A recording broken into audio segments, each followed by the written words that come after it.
Pennsylvania, southeastern Perry County in south central Pennsylvania until 3:30 p.m.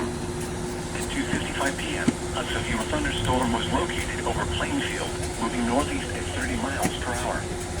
Hazard, 60 miles per hour wind gusts and quarter-size hail. Source, radar indicated. Impact, hail damage to vehicles is expected. Expect wind damage to roofs, siding, and trees. Locations impacted include Carlisle, Plainfield, Slusser, Boiling Springs, Mount Holly Springs, New Kingstown, Carlisle Springs, Wurtsville, Shermansdale, and Penn State Dickinson School of Law. This includes the following interstates: the Pennsylvania Turnpike for mile markers 218 to 230. Interstate 81 for mile markers 38 to 58. Stay inside a well-built structure and keep away from windows. Repeating, a severe thunderstorm warning has been issued until 3:30 p.m. for the following counties: Cumberland and Perry.